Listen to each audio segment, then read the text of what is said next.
Alors, il y a un certain nombre de malentendus qu'on peut commettre à propos de ce que j'appelle l'astrologie saturnienne, si on veut.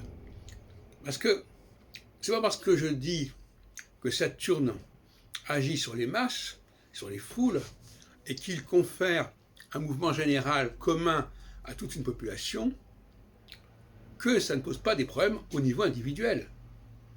Parce que Saturne, quand il passe par une phase de connexion ou de déconnexion, ou de reconnexion, eh bien, il est évident que ça va jouer différemment selon les personnes. Puisque nous n'avons pas le même passé, la même mémoire. Or, nous sommes dans l'astrologie mémorielle.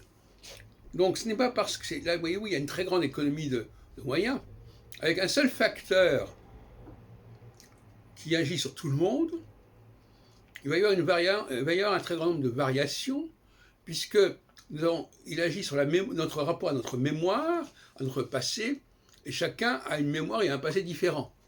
Voyez-vous, donc, c'est pas parce qu'il y a un facteur unique que ça ne va pas déclencher des processus différents des uns et des autres. Ça, c'est un paradoxe que je voulais vous signaler, parce qu'on n'y pense pas suffisamment.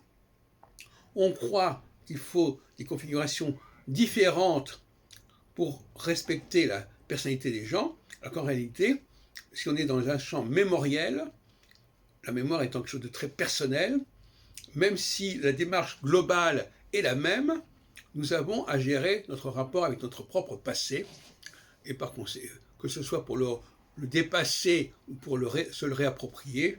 Et donc on voit bien qu'avec un seul et même système, les choses peuvent varier très considérablement. Alors donc c'est pour ça que l'intérêt de la mémorialité en astrologie est fondamental, parce que, et c'est valable aussi pour le cycle jupitérien, parce que quand je dis que quelqu'un passe par une phase de connexion, déconnexion, eh bien, effectivement, ça peut être quelque chose qui est commun à un certain nombre de personnes, bien sûr, mais le travail qui sera fait sera quelque chose de tout à fait personnel. Et ça, c'est très important, il fallait y penser, c'est comme l'œuf de Colomb. Un facteur commun, quand on travaille sur un facteur, une notion aussi majeure que la mémoire, peut devenir quelque chose de très très personnel.